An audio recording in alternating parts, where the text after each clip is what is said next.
కారం రంగు రుచితో ఉంటుంది. ఆచి మిరపపొడి అదరగొట్టే కారం రంగు రుచి.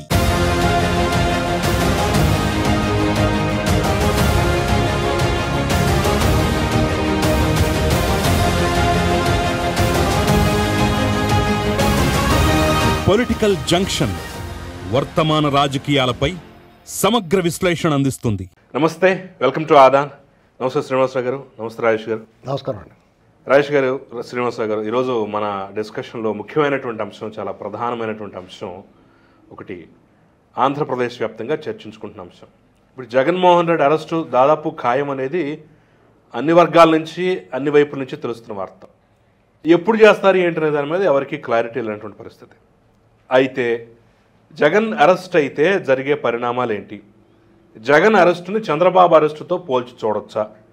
జగన్ అరెస్టు కూడా చంద్రబాబు అరెస్టు లాగానే ఆయనకు సానుభూతి పెద్ద ఎత్తున తీసుకొచ్చి పెడుతుందా? మళ్ళీ అధికారంలో కూర్చోబెడుతుందా? లేదా ఈయన్ని పూర్తిగా ఇంకా అజ్ఞాతంలోకి, అంధకారంలోకి నెడుతుందా? ఇప్పుడు ఇన్ని ప్రశ్నలు మన ముందు ఉన్నాయి. సో ప్రజల్లో ఉన్నటువంటి అంశం, ప్రజలు చర్చించుకుంటున్న అంశం, మనం మాట్లాడే ప్రయత్నం, విశ్లేషించే ప్రయత్నం చేద్దాం. సో ఫస్ట్ జగన్ అరెస్టు జరుగుద్దా? జరిగితే తర్వాత జరిగే పరిణామాలు ఏంటో మనం విశ్లేషిద్దాం. ఫస్ట్ శ్రీనివాసరావు గారు, మీ అభిప్రాయం ఏంటి?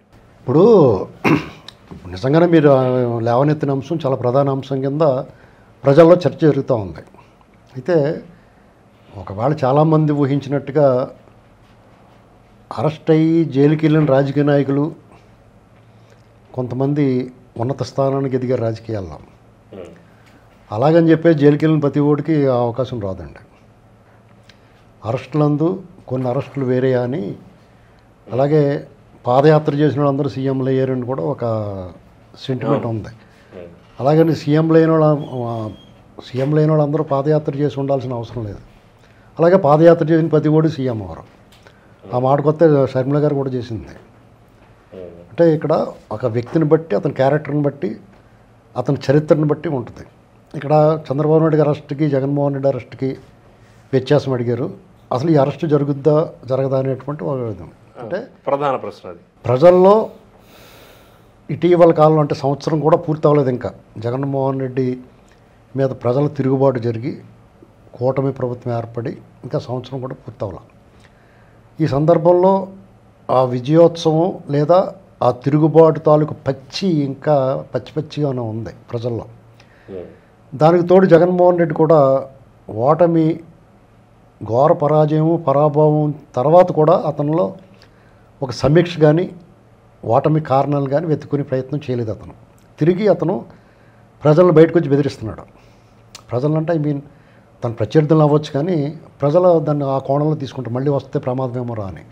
కాబట్టి ఆ భయాన్ని తొలగించే ప్రయత్నం ఏ కోసమైనా చేయట్లేదు. తిరిగి ఇంకా 2.0 చూస్తారని బెదిరిస్తున్నాడు. అదొకటి. రెండు, జగన్మోహన్ రెడ్డి గారికి, చంద్రబాబు నాయుడు గారికి వ్యత్యాసం అంశంలోకి వస్తే, చంద్రబాబు నాయుడు గారి మీద కేసు కట్టకుండా అరెస్ట్ చేశారు. తర్వాత కేసు కట్టారు. ఆయన నోటీస్ ఇవ్వమంటే నోటీస్ ఇవ్వకుండా అరెస్ట్ చేశారు.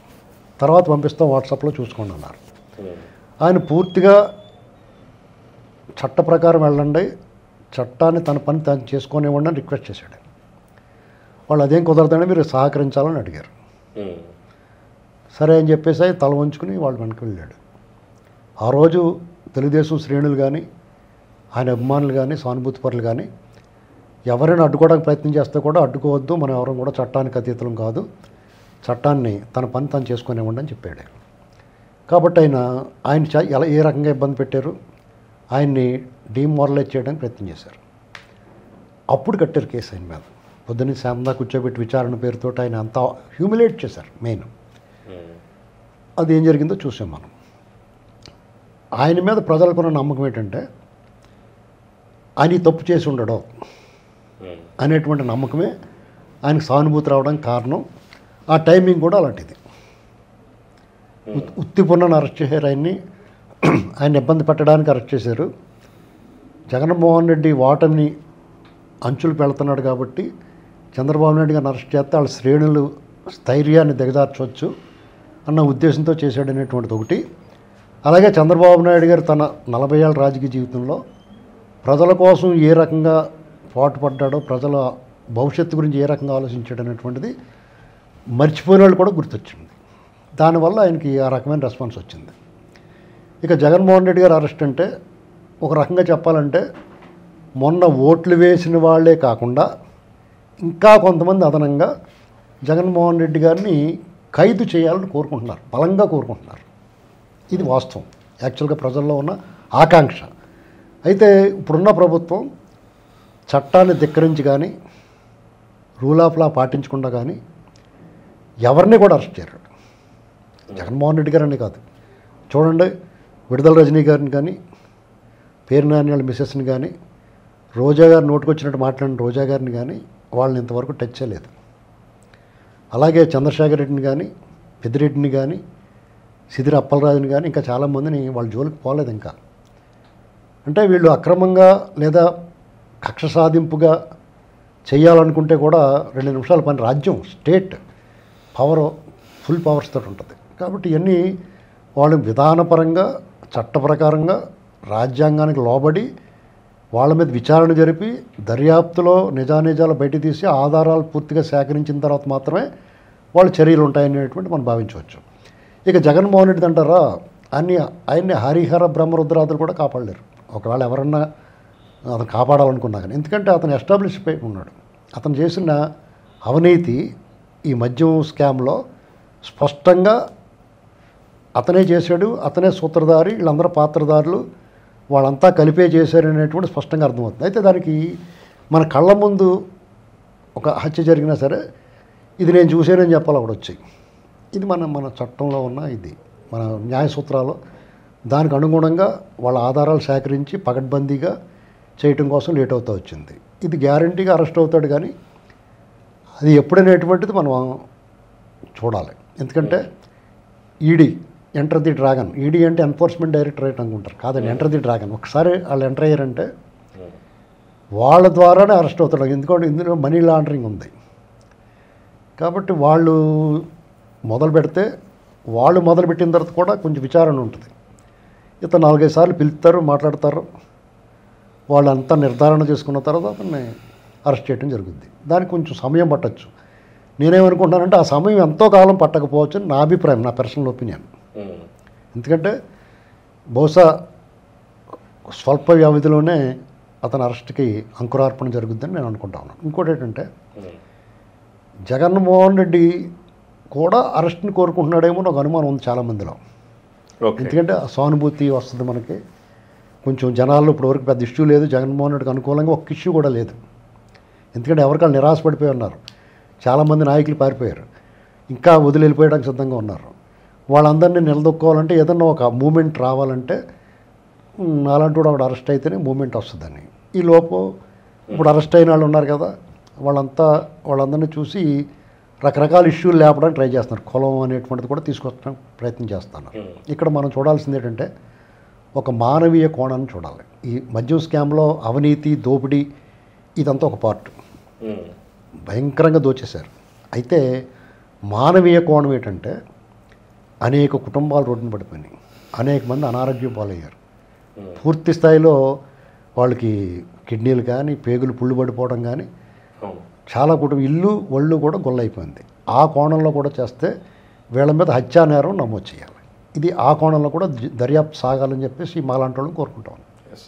రైట్. రాజేష్ గారు, మీ అభిప్రాయం ఏంటి? జగన్మోహన్ రెడ్డి అరెస్టు జరుగుతుందా, తొందరగా జరుగుతుందా, అసలు ఆలస్యంగా జరుగుతుందనే ఒక మౌలికమైన ప్రశ్నకి మీరిచ్చే సమాధానం ఏంటి? ఆంధ్రప్రదేశ్ రాష్ట్రంలో జరిగిన మద్యం కుంభకోణం, ఈ కుంభకోణం దాన్ని 3 భాగాలుగా విభజించి విచారణ జరుగుతూ ఉంది. ఇప్పటి వరకు జరుగుతూ ఉన్న విచారణ మొత్తం కూడా డిస్టిలరీస్ నుంచి బెవరేజెస్ కార్పొరేషన్ అధికారికంగా చేసిన కొనుగోళ్ల మాటున ఆ కొనుగోళ్లు చేయటం కోసం ఏ పర్టికులర్ బ్రాండ్ ఎంత క్వాంటిటీ కొనుగోళ్లు చేస్తే దాంట్లో ఆ కొనుగోళ్ల కోసం చేసుకున్న ఒప్పందం ప్రాతిపదికగా ముడుపులు చెల్లించారు. ఆ ముడుపుల ఇచ్చిన ముడుపులు, పుచ్చుకున్న ముడుపులు, ఆ నగదు ఎవరెవరు హ్యాండిల్ చేశారు, ఆ నగదు ఎక్కడ ఇన్వెస్ట్ చేశారు, ఎవరికి ఆ అంతిమ లబ్ధి చేకూరింది, వీటి ప్రాతిపదికగా ఇప్పటివరకు ఇంకా విచారణ జరుగుతూ ఉంది. ఇప్పటికీ విచారణా సంస్థ ద్వారా వారు సేకరించిన సాక్ష్యాధారాలను పరిగణలోకి తీసుకుంటే కొన్ని వేల కోట్ల రూపాయల మామూళ్ళు ఇచ్చుకోవటం పుచ్చుకోవటం జరిగింది. ఆంధ్రప్రదేశ్ రాష్ట్ర మద్యం పాలసీ మాటన ఒక కుంభకోణం జరిగింది అనేది నిర్ధారణ అయింది.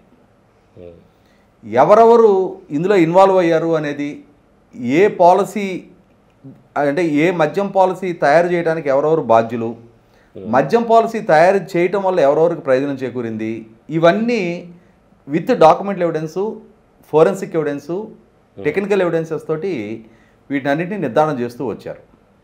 అయితే ఇక్కడ ఇంకా విచారణలో నిగ్గు తేల్చుకోవాల్సిన అంశాలు కొన్ని ఉన్నాయి. ఒకటి, బెవరేజెస్ కార్పొరేషన్ ద్వారా కొనుగోలు చేసిన అధికారికంగా జరిగిన కొనుగోళ్ల మీద చెల్లించిన ముడుపులు 3,200 కోట్లుగా క్వాంటిఫై చేశారు. కానీ ఇమిటేషన్ బ్రాండ్లు, అవును, అంటే ఈ కొత్త మద్యం పాలసీ వచ్చే నాటికి అప్పటికి ఎగ్జిస్టెన్స్లో ఉన్న పాపులర్ బ్రాండ్స్, వాటి బ్రాండ్స్ని ఇమిటేట్ చేస్తూ సబ్స్టాండర్డ్ క్వాలిటీ తోటి కొత్త బ్రాండ్లని అమల్లోకి తీసుకొస్తూ ఆ తీసుకొచ్చిన కొత్త బ్రాండ్లకి హయ్యర్ రేట్లు ఫిక్స్ చేశారు. అవును. ఫర్ ఎగ్జాంపుల్, నిన్న మనకి ఈనాడు పత్రికలో వచ్చిన అందులో మెన్షన్ అయిన అంశమే మాట్లాడుకుందాం మనం. బ్యాగ్ పైపర్ వాళ్ళది ప్రీమియర్ విస్కీ అనే brand, Bagpiper premier whisky. అది ఒక కేసు ఆ ఉత్పత్తిదారుడు బెవరేజెస్ కార్పొరేషన్కి 679 రూపాయలకి సప్లై చేశాడు. జగన్మోహన్ రెడ్డి గారు ప్రభుత్వం అధికారంలోకి వచ్చిన తర్వాత ఈ కొత్త మద్యం పాలసీలో ఆ పర్టికులర్ బ్రాండ్ని విత్డ్రా చేసి bag piper gold premium whisky అని చెప్పని ఒక కొత్త బ్రాండ్ని తీసుకొచ్చారు. ఈ తీసుకొచ్చిన బ్రాండ్కి ఆ బ్రాండ్ 679 రూపాయలకి సప్లై చేస్తే ఈ బ్రాండ్ 1,800 రూపాయలకి సప్లై చేశారు. అవును. ఈ మిగిలిన 1,121 రూపాయలు ఉత్పత్తిదారుడికి ముట్టాయా? ఉత్పత్తిదారుడి నుంచి ఈ కొత్త బ్రాండ్ని ఆమోదించి కొనుగోలు చేసినందుకు, ఈ అధిక ధర చెల్లించినందుకు ఈ పాలసీ మాటను ఎవరెవరు ఎంతెంత పంచుకున్నారు? ఇప్పటి వరకు మనకి ఈ ముడుపులకు సంబంధించిన వసూళ్ళు రాజ్ కసిరెడ్డి ఏర్పాటు చేసుకున్న 7 లేయర్ నెట్వర్క్ ద్వారా క్యాష్ రిసీవర్సు, క్యాష్ హ్యాండ్లర్సు, క్యాష్ కొరియర్సు, ఈ వ్యవస్థ ద్వారా ఈ నగదు సోన్సో గోవిందప్ప బాలాజీకి, సోన్సో ధనంజయ రెడ్డికి, కృష్ణమోహన్ రెడ్డికి చేరేది. ఈ మధ్యలో పెద్దిరెడ్డి మిథున్ రెడ్డి పర్యవేక్షించేవాడు. వీళ్ళ ద్వారా వివిధ షెల్ కంపెనీల్లో ఇన్వెస్ట్ చేయబడ్డాయి. ఆ ఇన్వెస్ట్ చేయబడ్డ అమౌంట్ అంతిమ లబ్ధిదారుడికి చేర్చారు అని చెప్పని మనం వార్తలు వింటూ ఉన్నాం. అంటే ముడుపులకు సంబంధించి పెద్ద నెట్వర్క్ నడిచింది. మరి ఇప్పుడు ఈ ఇమిటేషన్ బ్రాండ్లకు సంబంధించిన ఈ పంపకాలు ఎంత క్వాంటిఫై అయింది, ఎవరి ద్వారా ఎవరికి చేర్చారు, ఏ షెల్ కంపెనీలో పెట్టారనేది ఇంకా నిర్ధారణ కాల. ఇది రెండో అంశం. మూడో అంశం వచ్చేటప్పటికి సాక్షాత్తు ముఖ్యమంత్రి చంద్రబాబు నాయుడు గారు అసెంబ్లీకి సబ్మిట్ చేసిన వైట్ పేపర్లో 654 షాపుల్లో నాన్ డ్యూటీ పెయిడ్ లిక్కర్ అమ్మారు అని చెప్పని. అంటే ఇమిటేషన్ బ్రాండ్ అయినా లేదు, బెవరేజెస్ కార్పొరేషన్ ద్వారా జరిగిన కొనుగోళ్లలో అయినా అధికారికంగా జరిగిన కొనుగోళ్లు, వాటి అమ్మకాల మీద ప్రభుత్వానికి 84% ట్యాక్స్ రెవెన్యూ వస్తుంది. అంటే ఒక 100 రూపాయలు అమ్మకం జరిగితే 16 రూపాయలు డిస్టిలరీ అతనికి చెందితే 84 రూపాయలు ప్రభుత్వానికి సమకూరుతాయి. అయితే ఇక్కడ జరిగింది ఏంటి? మూడో అంశం వచ్చేటప్పటికి అసలు బెవరేజెస్ కార్పొరేషన్ ద్వారా ప్రొక్యూర్ అవ్వకుండానే డిస్టిలరీస్ నుంచి డైరెక్ట్గా క్యూఆర్ కోడ్ లేకుండా వైన్ షాప్స్కి వచ్చింది. ఈ వైన్ షాపులకు వచ్చిన అమౌంట్ మీద ఈ 84% ప్రభుత్వానికి చెందాల్సిన ట్యాక్స్ రెవెన్యూని కూడా డిస్టిలరీస్కే చెందాయి. మరి 100కు 100 రూపాయలు డిస్టిలరీస్ వాళ్ళకే చెందుతూ ఉన్నప్పుడు ఆ విధానాన్ని కొనసాగించింది, ప్రోత్సహించింది ఎవరు, ఎందుకు? దానివల్ల ఈ విధానాన్ని ఆమోదించినందుకు పాలకులకు కానీ అధికార వ్యవస్థకు కానీ అలాగే ఈ వ్యవస్థకి సహకారం అందించిన ఆ పర్టికులర్ షాపుల్లో పనిచేసిన సేల్స్ బాయ్స్ వరకు దీంట్లో బాధ్యులే. అంటే ఏంటి? మూడో అంశాన్ని కనుక నిగ్గు తేల్చాలి అని అంటే 653 షాపులకు సంబంధించిన సేల్స్ బాయ్స్ని విచారించాలి, ఆ పర్టికులర్ ఏరియాలో పనిచేసిన ఎక్సైజ్ డిపార్ట్మెంట్ అధికారులని విచారించాలి, ఆ పర్టికులర్ డిస్టిలరీస్ వాళ్ళని విచారించాలి. వాళ్ళ దగ్గర నుంచి ఇందాక మనం ఈ ముడుపుల అంటే ఈ క్యాష్ని ఎలా అయితే క్యారీ చేశారో అలాగే వీళ్ళ దగ్గర నుంచి ఎవరి వాటాలు వాళ్ళకి చేర్చిన యంత్రాంగాన్ని కూడా నెట్వర్క్ను కూడా ఖచ్చితంగా. వెలికి తీయాల్సిన అవసరం ఉంది. అంటే ఇప్పటికీ మనకి నిర్ధారణ అవుతున్నదే 3,200 కోట్ల రూపాయలకు సంబంధించిన లంచం. మామూళ్ళ పర్వం మనకి ఇప్పుడు నిర్ధారణ అవుతా ఉంటే అవును. ఈ మామూళ్ళల్లోనే ఎన్ఫోర్స్మెంట్ డైరెక్టరేట్ ఇన్వాల్వ్ అవ్వాల్సిన అవసరం ఉంది. పూర్తి నగదు లావాదేవీలు జరిగాయి. వీటిని షెల్ కంపెనీలకు డైవర్ట్ చేశారు, విదేశాలకు కూడా తరలించారని చెప్పని వార్తలు వస్తున్న నేపథ్యంలో ఎన్ఫోర్స్మెంట్ డైరెక్టరేట్ విచారణ జరగాల్సిన అవసరం ఉందనేది ఖచ్చితంగా. ఆల్రెడీ ఇప్పటికే ఒక నిర్ధారణకు వచ్చారు. వచ్చిన మీదటే తెలుగుదేశం పార్లమెంటరీ పార్టీ నాయకుడు లావకృష్ణదేవరాయలు గారు ఈ అంశాన్ని పార్లమెంట్లో ప్రస్తావించారు. పార్లమెంట్లో ప్రస్తావించిన తర్వాత సాక్షాత్తు కేంద్ర హోంమంత్రి గారు కృష్ణదేవరాయలు గారిని పిలిచి ఆ వాస్తవాల గురించి వాకప్ చేశారు. చేసిన తర్వాతే ఎన్ఫోర్స్మెంట్ డైరెక్టరేట్ ఇప్పుడు ఈ కేసు విషయంలో ఆసక్తి కనపరుస్తూ రాజకేశ్ రెడ్డి నుంచి వాంగ్మూలం తీసుకోవడానికి కూడా నిన్న కోర్టు అనుమతి పొందడం జరిగింది. అంటే ఇప్పుడు ఎన్ఫోర్స్మెంట్ డైరెక్టరేట్ ఇన్వాల్వ్ అవుతున్న నేపథ్యంలో కేసు విచారణ ఇంకా వేగం పుంజుకోవడానికి ఆస్కారం ఉంది. అదే సందర్భంలో జగన్మోహన్ రెడ్డి గారిని చూస్తే ఆయనకు కొంత ఉలికిపాటుకు గురవుతూ ఉన్నాడు. ఎలా అయితే సత్యకుమారు బెవరేజెస్ కార్పొరేషన్ అధికారి 164 స్టేట్మెంట్ ఇచ్చాడో ఆ 164 స్టేట్మెంట్లో మిథున్ రెడ్డి ప్రస్తావన వచ్చింది అని చెప్పని సమాచారం బయటికి లీక్ అయిందో వెంటనే మిథున్ రెడ్డిలో వణుకు మొదలైంది. వణుకు మొదలైన నేపథ్యంలోనే తనకు ముందస్తు బెయిలు మధ్యంతర బెయిల్ ఇవ్వమని చెప్పని హైకోర్టుని అప్రోచ్ అయ్యాడు.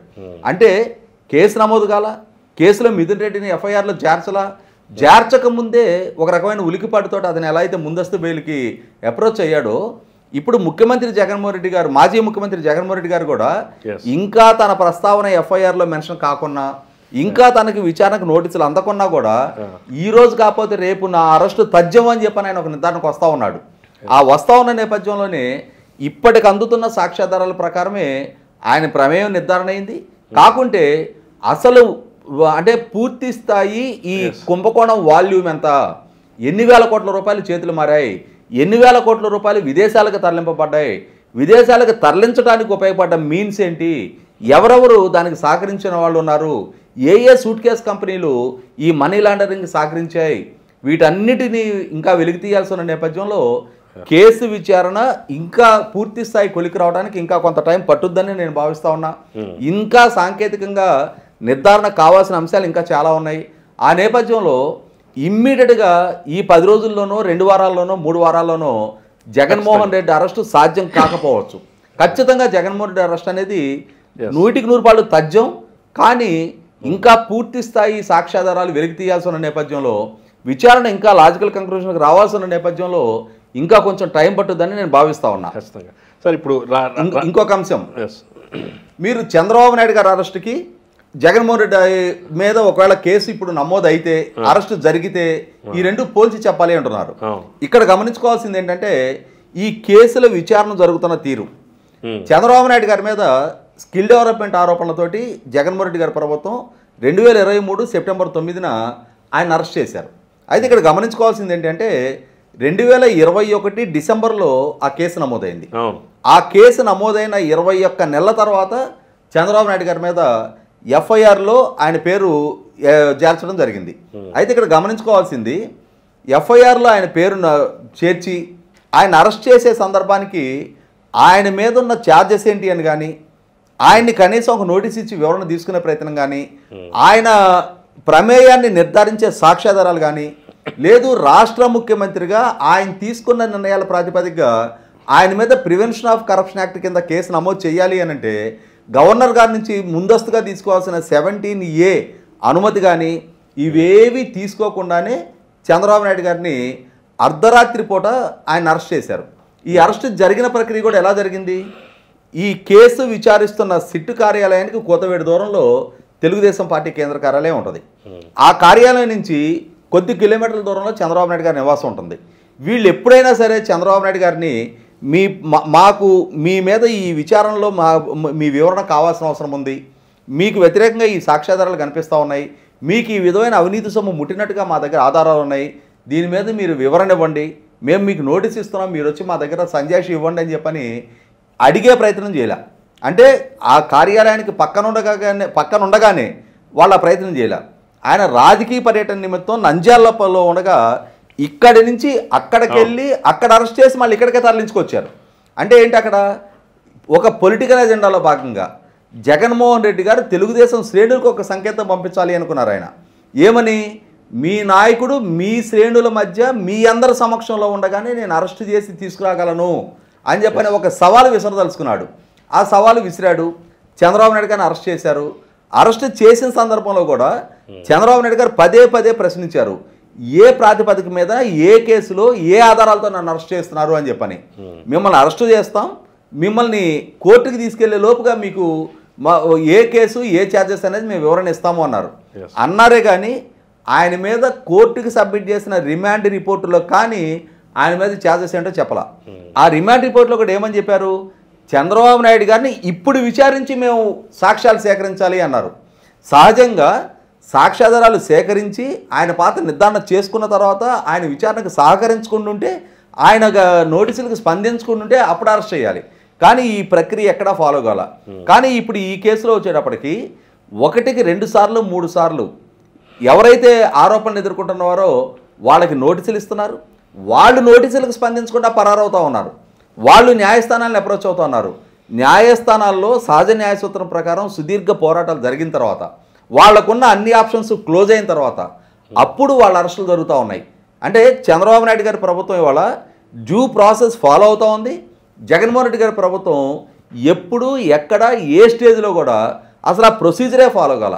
అధికారం చేతిలో ఉంది, వ్యవస్థల చేతిలో ఉన్నాయి, యంత్రాంగం చేతిలో ఉంది అని చెప్పనే అహంకారంతో రాజకీయంగా చంద్రబాబు నాయుడు గారిని కూడా కొద్ది రోజుల పాటైనా సరే జైల్లో ఉంచాలి అనే ఒక లక్ష్యంతో ఆయన్ని ఏ ప్రొసీజర్ ఫాలో కాకుండా అరెస్ట్ చేశారు.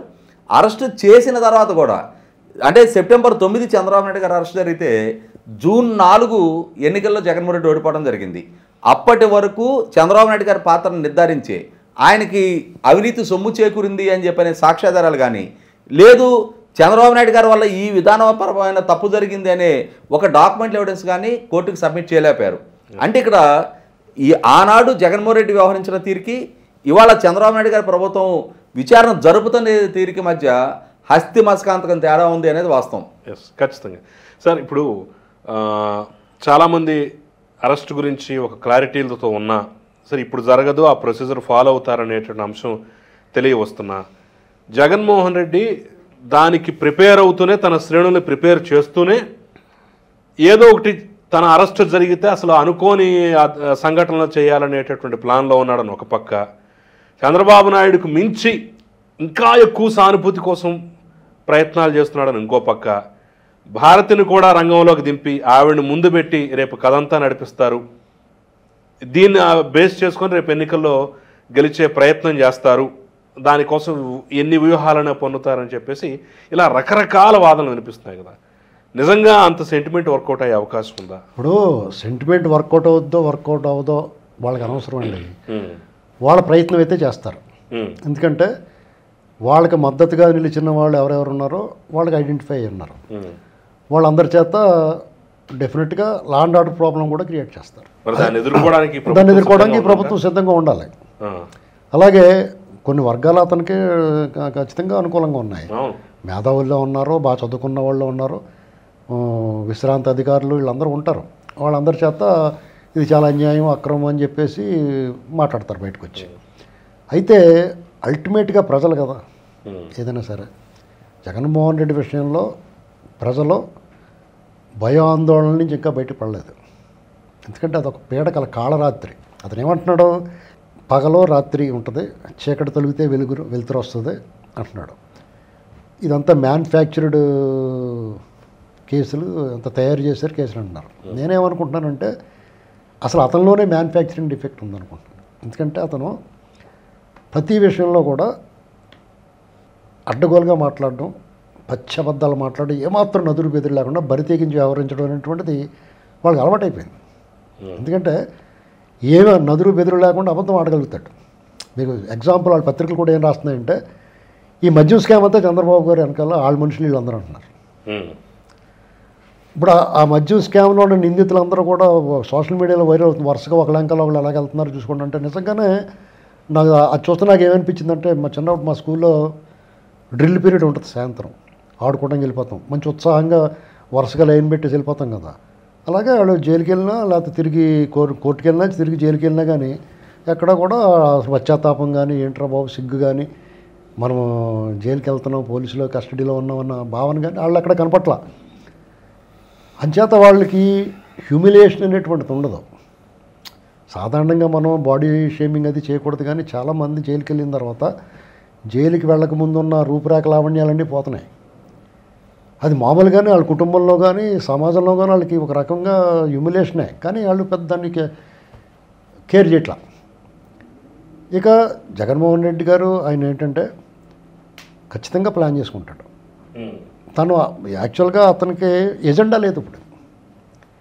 ఇప్పుడు సూపర్ 6 గురించి మాట్లాడదాం అనుకున్నాడు, ఒకదానికి అలవాటు చేసుకుంటూ వస్తున్నారు. ఒకవేళ ఎవరన్నా ఇప్పుడే చేయంటే బుద్ధి లేదటరా మీకు, వాళ్ళు వచ్చన్నాళ్ళు అయింది, మీరు చేసిన పనికి అన్నీ సరిదిద్దుకుండా సరిపోద్దని చెప్పి మాలటోళ్ళు దెబ్బలు పెడతాం వాళ్ళకి. కాబట్టి ఈ విషయంలో సంక్షేమ విషయంలో మాట్లాడడానికి సరిపోతాడు అతను.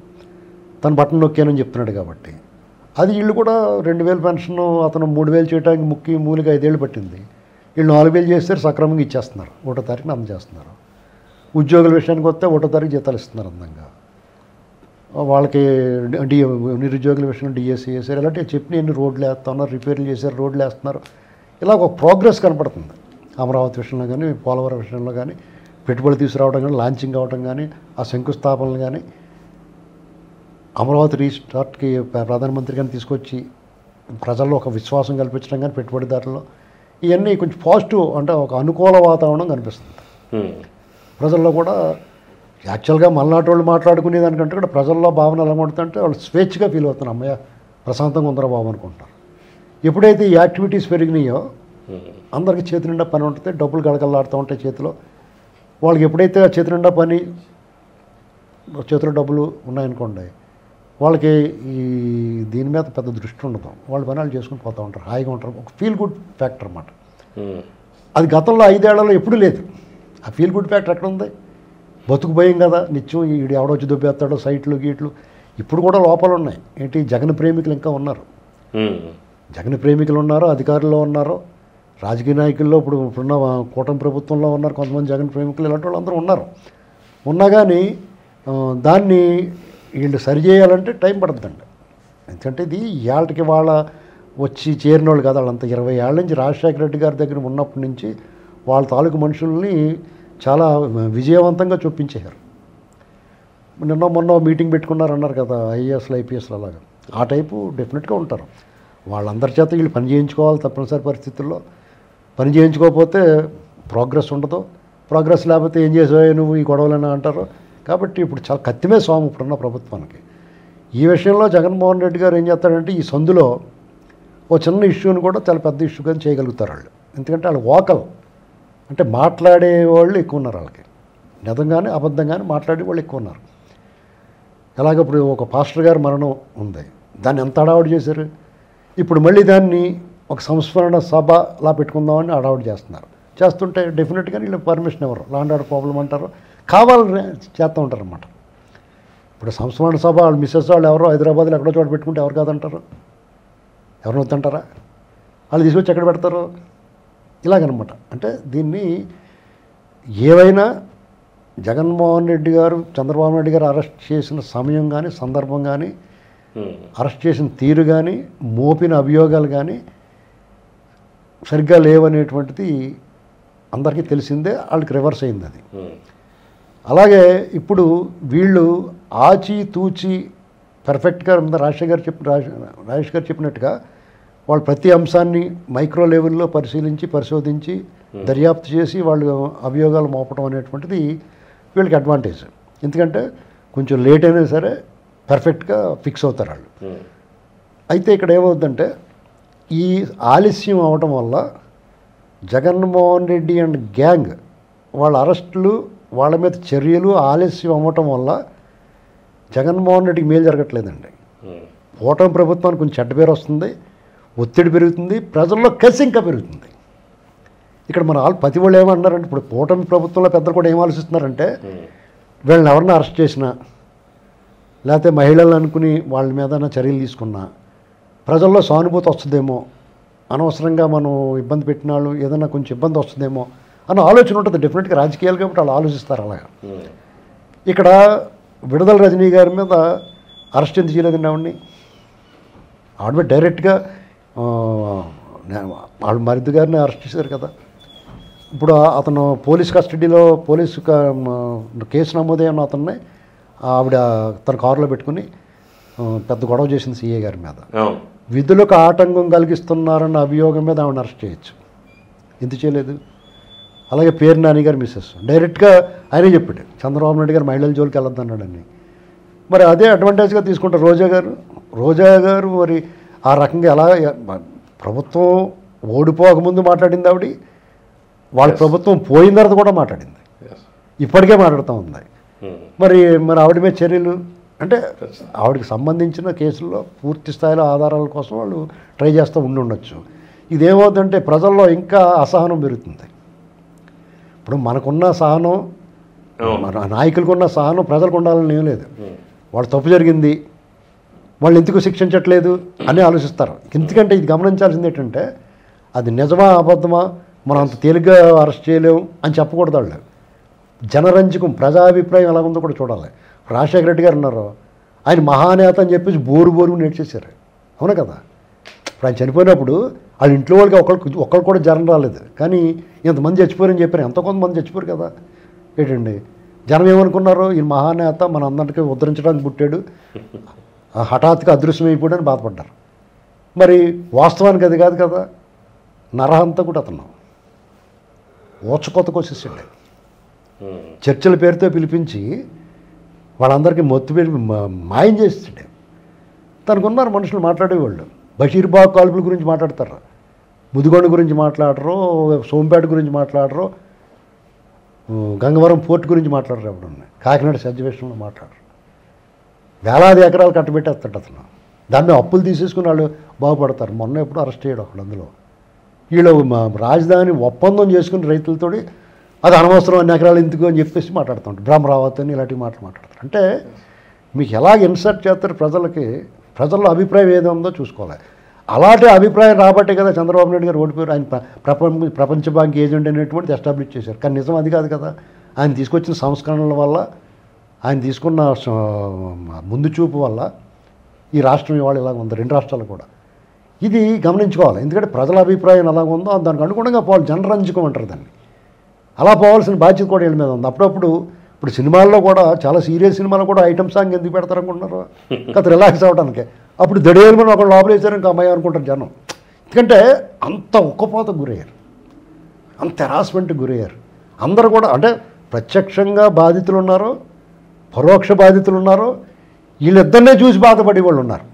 అయ్యో అలాగైపోయింది రాష్ట్రం అనేటువంటిది. వాళ్ళు ప్రత్యక్షంగా వాళ్ళకి నష్టం జరగకపోవచ్చు, మానసికంగా వ్యధ పొందారు వాళ్ళు. వాళ్ళందరినీ రిలాక్స్ చేయాల్సిన బాధ్యత ఉంది కదా ప్రభుత్వానికి. కాబట్టి ఏమైనా జగన్మోహన్ రెడ్డి గారి విషయంలో వీళ్ళు మాత్రం చాలా జాగ్రత్తగా ఉంటారండి. ఎందుకంటే అతనికి ఈ వ్యవస్థల్ని అతను గుప్పిట్లో పట్టుకున్నాడు. ఎందుకంటే ధనం విపరీతమైన డబ్బు సంపాదించాడు, అతను ఎక్కువైపోయింది, అన్ని వ్యవస్థలకి దాన్ని సరఫరా చేస్తూ ఉన్నాడు.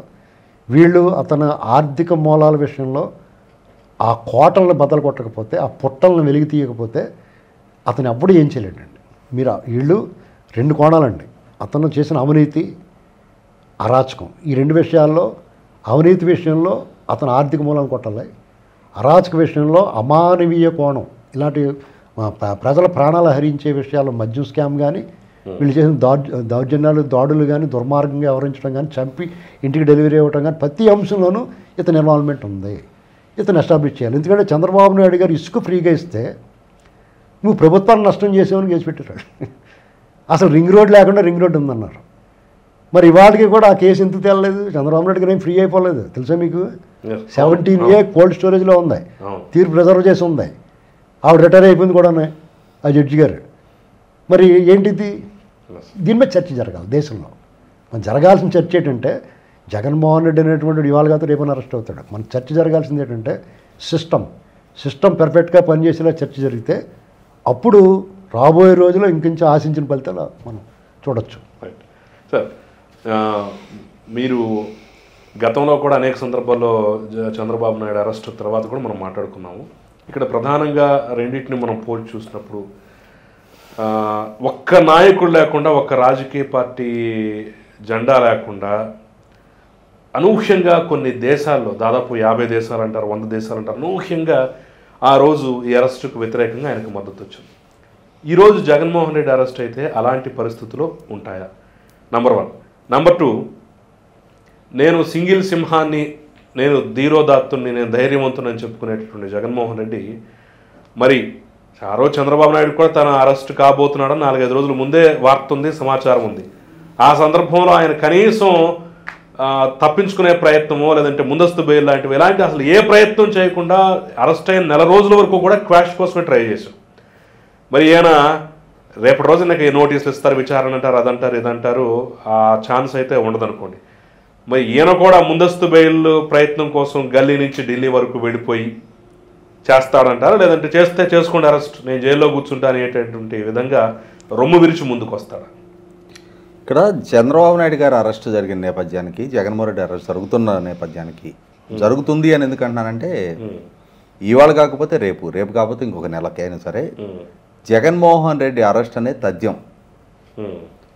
ఎందుకు చెప్తున్నాను అనంటే ఇవాళ ఈ మద్యం కుంభకోణం ఆరోపణ ఒకటే కాదు, పాలకుడిగా జగన్మోహన్ రెడ్డి రాష్ట్రాన్ని పరిపాలించే నేపథ్యంలో కొన్ని పదుల సంఖ్యలో అతని మీద కేసులు నమోదు చేయడానికి కావాల్సినటువంటి డాక్యుమెంట్ ఎవిడెన్స్ ఉంది.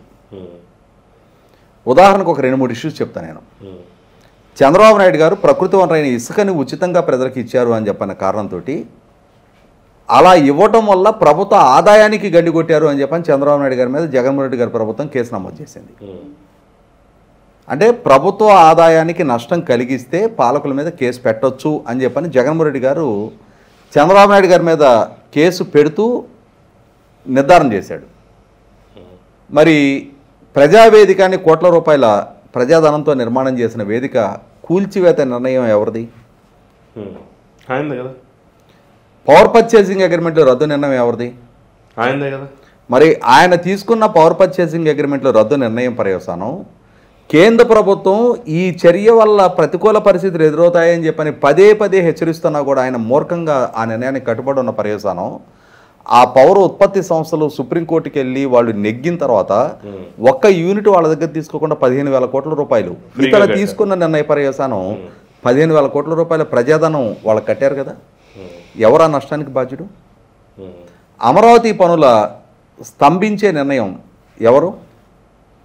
5,100 కోట్ల రూపాయలతోటి నిర్మాణం జరిగిన స్ట్రక్చర్స్లో గబ్బిలాలు తిరిగేలా తయారు చేసి అక్కడ పనులు కొనసాగించిన పర్యవసానం ఇవాళ 5 సంవత్సరాల తర్వాత మళ్ళీ తిరిగి అదే పనులు కొనసాగించాల్సి వచ్చేటప్పటికి ఆ రోజు 41,000 కోట్ల రూపాయలు ఎస్టిమేట్ చేస్తే ఈ 5 సంవత్సరాల కాలయాపన వల్ల ప్రైస్ ఎస్కలేట్ అయ్యి ఇవాళ 60,000 కోట్లు ఖర్చు పెట్టాల్సి వస్తుంది. 19,000 కోట్ల రూపాయల ప్రజాధనం నష్టానికి ఎవరు బాధ్యులు?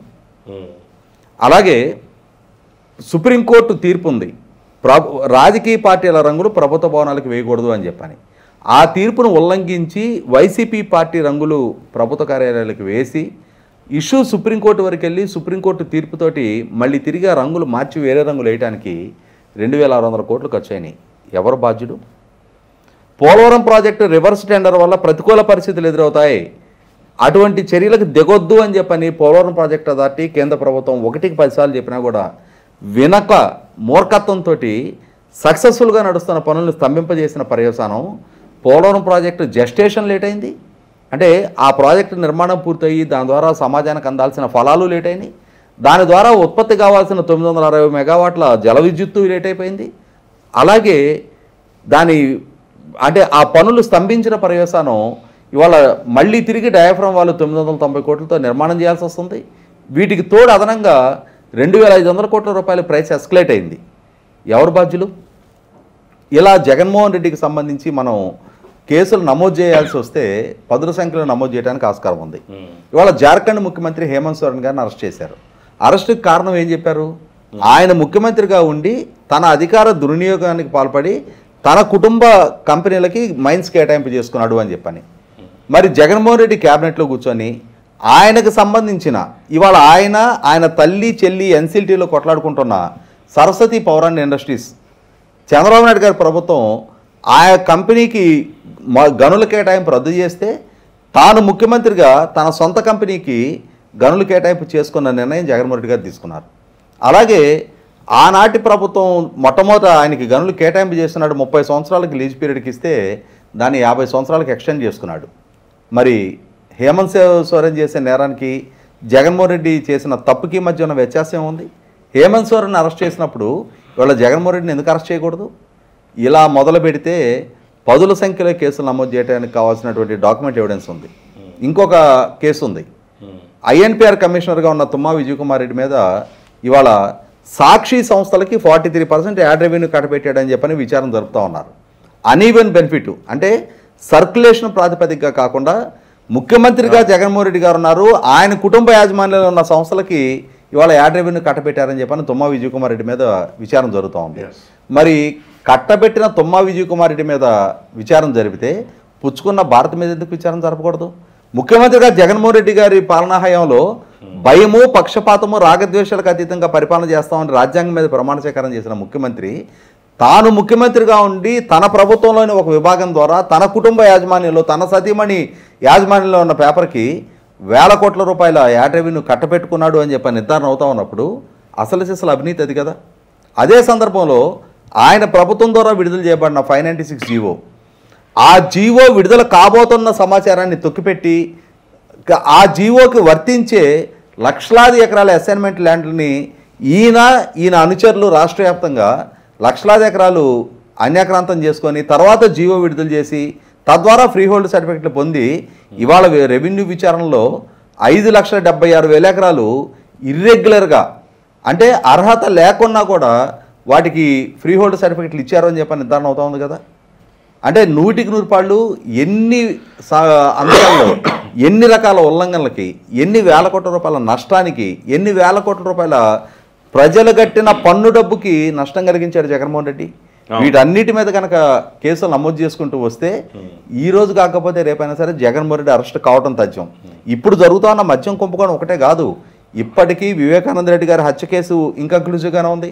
రఘురామకృష్ణరాజు గారి కస్టోడియల్ టార్చర్ కేసులో అతను అక్యూజ్ నెంబర్ 3గా ఉన్నాడు. ప్రజాప్రతినిధుల కోర్టులో అతని మీద పరువు నష్టం దావా దాఖలై ఉంది. అలాగే ఎన్ఐఏ కోర్టులో బాధితుడిగా విచారణకు సహకరించకుండా ఇతను సంవత్సరాల తరబడి ఇవాళ అంటే విచారణకి సహాయ నిరాకరణ చేస్తూ ఉన్నాడు. వీటన్నిటికీ తోడు గత 11 సంవత్సరాలుగా అంటే ఇంకా ఎగ్జాక్ట్గా మాట్లాడుకుంటే అతని మీద కేసులు నమోదయ్యి అతనికి బెయిల్ వచ్చి ఈ రోజుకి 11 సంవత్సరాల 7 నెలల 29 రోజులైంది. అప్పటి నుంచి ఇప్పటి వరకు బెయిల్ మీద ఉన్నాడు. అదే సందర్భంలో గత 2019 మే 30 ఆయన ముఖ్యమంత్రిగా ప్రమాణ స్వీకారం చేసిన నాటి నుంచి ఈ రోజు దాకా ముఖ్యమంత్రిత్వాన్ని, ఆ ముఖ్యమంత్రి విధుల నిర్వహణని సాగ్గా చూపిస్తూ కేసుల విచారణకు వ్యక్తిగత హాజరు నుంచి మినహాయింపు పొందుతూ ఉన్నాడు. వీటన్నిటి విషయంలో ఖచ్చితంగా కఠినంగా వ్యవహరించే సందర్భాలు వస్తాయి. ఇతను ఒక కండిషన్ బెయిల్ మీద అక్యూజ్డ్ అయ్యి ఉండి అంటే ప్రభుత్వ అధికారుల్ని, కేసులు విచారణ చేస్తున్న అధికారుల్ని బట్టలోడు తీసుకొడతామని చెప్పని హెచ్చరిస్తూ ఉన్నాడు. విచారణ చేస్తున్న అధికారులని పారదర్శకంగా వాళ్ళు విచారణ చేయనివ్వకుండా వాళ్ళ విధులను ఆటంకపరిచే విధంగా వాళ్ళని బెదిరించే ప్రయత్నం చేస్తూ ఉన్నాడు. వీటన్నిటి నేపథ్యంలో ఖచ్చితంగా సిబిఐ వైపు నుంచైనా, ఎన్ఫోర్స్మెంట్ డైరెక్టరేట్ వైపు నుంచైనా ఇతని మీద డెఫినెట్గా చర్యలు తీసుకోవటం ఉంటుంది. ఇతని మీద నమోదైన కేసుల నేపథ్యంలో ఇతని ఒక్క కేసులో ఇతను అరెస్ట్ అయినా సరే మిగిలిన దశాబ్ద కాలం పైగా ఇతను పొందుతూ ఉన్న ప్రివిలేజెస్ మొత్తం కూడా రద్దయ్యి ఆయన బెయిలు రద్దు అవుతుంది. కోర్టులకి వ్యక్తిగత స్థాయిలో విచారణకి హాజరవ్వాల్సిన పరిస్థితులు ఉత్పన్నమవుతాయి. అన్ని సౌకర్యాలు, అన్ని వెసులుబాట్లు ఆయనే తను చేసుకున్న కర్మల ఫలితం వల్ల రద్దు చేసుకున్నట్టు అవుద్ది. 100కి 100 పాళ్ళు జగన్మోహన్ రెడ్డి రాజకీయ భవిష్యత్ అనేది అగమగోచరంగా మారుతుంది. ఆయన ఏం చెప్తున్నాడు, రేపెప్పుడో సినిమా చూపిస్తా, రేపెప్పుడో జగన్మోహన్ రెడ్డి 2.0 ఉంటుంది అంటున్నాడు.